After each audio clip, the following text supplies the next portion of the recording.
Hey, Tactive advisors and friends. This is Rob Isbitz, and this is our first weekly 5-minute video. Uh, what we're going to do each week is to take you right through our newsletter, which hopefully you are subscribed to, but you'll get to hear me present it and also emphasize certain points about it.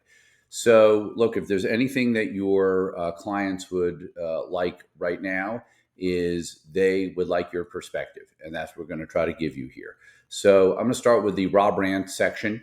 The title this week is No Time Like the Present. Truly, this is the most unique time in our history. I just don't think there's anything like it. And you can read through the whole article to get my kind of full guide to this. But what you see in this newsletter every week pretty much reflects what we're thinking. We're going to take that a step further with something called advisor talking points, and that'll probably be available next week. But here's the thing: you need to evolve your approach to everything regarding financial markets. Uh, Algorithms. I am not quite as bullish on algorithms as a lot of people in our industry are, but they all have a lot of tripwires attached to them because they're based on what happened in the past. And like I said, these are different times. There's no time like the present. Past performance is kind of right up there with the algorithms. It's been on every investment advisory advertisement for a long time, and it's time that people started believing it. Just all you have to do is think about if a client said to you, "Well, I want what did well in 2021," and they told you this on January 4th, 2022, when the market peaked, and since that time, the S&P is down nearing 20%, and the Nasdaq's down about 30%. And don't even get me started on the speculative stuff, the Cathie Wood arc and all that stuff. So, what is to come? Well, I'm a big baseball fan and a sports fan in general, so it's kind of starting to look like 1973, and not because the Mets are winning; they won the World Series that year. And the 10-year Treasury rate. This is what happened to the 10-year Treasury rate in the 70s, and granted, it's starting from a higher level. But this is a very possible path for where we could ultimately go as inflation starts to kick in, and more importantly, that consumers and investors start to realize it, and a big inflation freak out starts to occur. I think we're potentially on the precipice of that right now. And so what happens to the S&P in that phase? Well, 1973, 74 was a pretty rough ride. It got a lot worse than people thought. But the bigger issue here is, what are you going to do if you go 7, 8, 10 years and you basically have a flat market? That is what we are here. That is the problem, or one of the potential problems we are here to try to solve with you through our core strategy and through the other things that we do.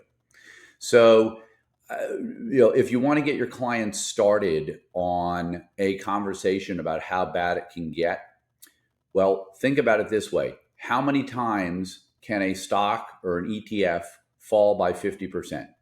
And the answer is infinite number of times, because it just keeps getting cut in half, cut in half, cut in half. That's been the story of ARC. Just because it's down 73% from its peak, maybe about 14 months ago, doesn't mean these things can't get worse. If you want a historical guide, look at NASDAQ.com bubble 2000 to 2003. If you Google that, I'm sure you'll see all the gory stories. I lived through that among the 5, now 6 bear markets that I have managed money through, and survived every one of them, I'm happy to say. So here is why we have a problem with the markets right now on top of everything else. Consumers were in pretty good shape, but then you've got, and now had this recent humongous jump in consumer credit. And that means that people are back to their old habits, and that means that they are spending money they don't have. And just wait until more hedge funds blow up because they spent money they didn't have, meaning they over-levered.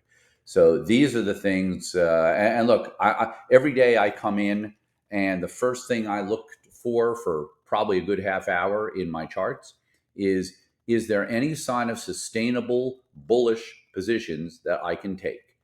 And so far, for the last few months, the only ones I've found are the ones that profit from a down stock market. And so that's what we're trying to do in the portfolios.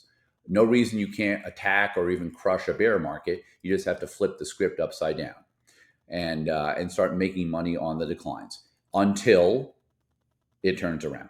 So, quick summary of where our indicators are, our proprietary indicators. That's why you see the trademarks here. The investment climate indicator is still at Stormy. It's been there since January 26th of this year. So if you want to look at that for some perspective, January 26th, 2022, we went from rainy to stormy, which basically means that you can always make money. We've seen plenty of good bounces, but as far as the risk you're taking, the risk of trying to make money on the long side now is as high as it gets in our 5 spectrums here. So that's why we're stormy. Our roar score, which kind of moves back and forth, the roar score is obviously very defensive. This is what we call the MOFO, the market factor, Albemarle market factor. I should say that right the third time. Market outlook factor overview, the MOFO. And this pretty much is like my Casey Kasem top 10 list of what is bothering the market. You know, Russia, Ukraine used to be at the top, and look how quickly things change. China's COVID lockdowns are starting to get a lot more pressure, so maybe that's going to be an issue too.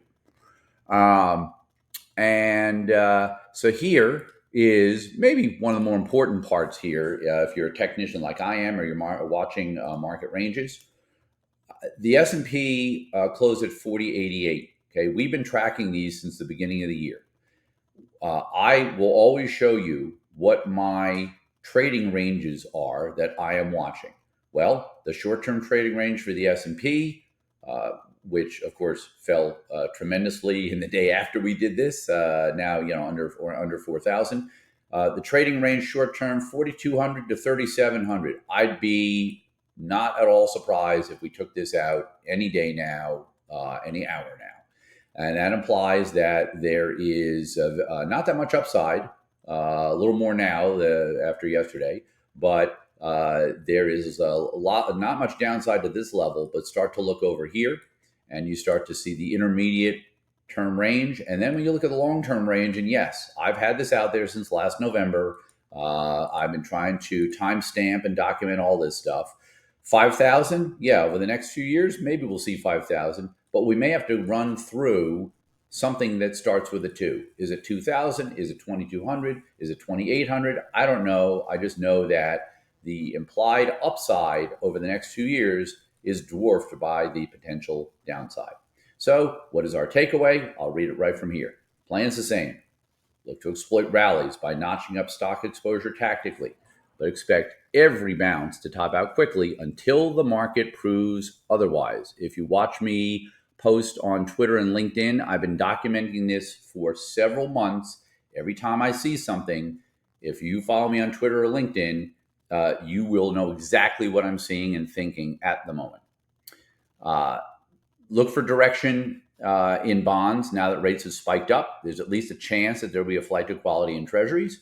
Oil appears to be trying to sneak its way back into the headlines, but honestly, I don't trust commodities as far as I can throw them. We do have a full deck of stuff to monitor here, and that's what we'll continue to do. So this is Rob Isbitz from Sungarden Investment Publishing, and thanks for listening, and we'll talk to you next week.